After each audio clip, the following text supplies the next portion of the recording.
Imagine a time when you couldn't just summon food with a few taps on a screen. That's right, folks, we're heading back to the era of your grandparents. So buckle up, we're about to dive into the resourceful, ingenious, and downright hilarious ways our grandparents life-hacked their way through those tough times. Back in the day, reduce, reuse, recycle wasn't just a catchy slogan, it was a way of life. Our forebears were the original life hackers, making do with what they had, and boy did they get creative. Let's take a trip down memory lane, shall we? Picture this, it's a chilly winter's night and the heating's on the fritz. But they didn't panic. They simply grabbed their daily paper not for the crossword but to stuff into their clothes for insulation. That's right, yesterday's news kept them warm. Not to mention newspapers also doubled as window cleaners, gift wrap, and even makeshift umbrellas. And let's not forget about the inventive tools they crafted from scrap. A bent nail could become a hook, a piece of wood, a doorstop. Every object had a second life awaiting it in their hands. Who knew you could do so much with so little? That's the magic of resourcefulness. Remember when streaming meant a quiet brook in the woods, not binge-watching your favorite shows? Picture a world where Google doesn't exist and you can't find an answer to your burning question in a split second. Imagine having to walk to the library, comb through a card catalog, and flip through actual books to find the information. And let's not forget about communication. Not so long ago, long-distance conversations weren't as simple as tapping a screen. Oh no, you either had to write a letter, wait days, perhaps weeks for it to reach its destination, or you had to dial a number on a rotary phone, one painstaking digit at a time.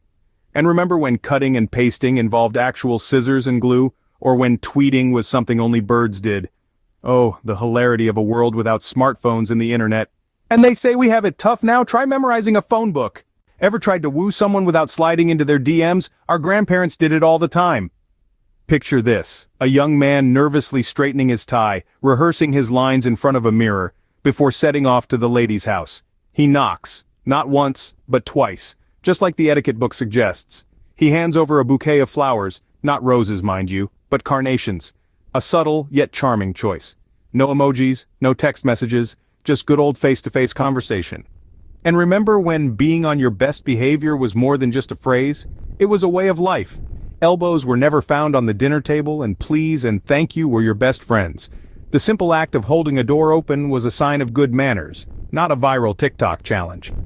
Now imagine trying to apply these old school manners in today's world. You're at a cafe and you stand up as someone approaches the table. But instead of appreciating the gesture, they give you a confused look.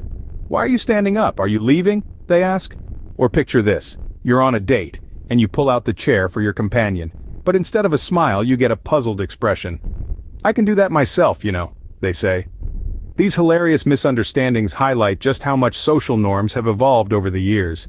It seems like manners and discipline had a different flavor back in the day, don't you think? Before we jump back into the future, let's take a moment to appreciate the wisdom and resilience of our grandparents. Share their clever tricks in the comments, and don't forget to like, share, and subscribe. This is David from David's Life Wisdom, where we dig up the past to enrich our future. Stay wise and stay laughing, my friends.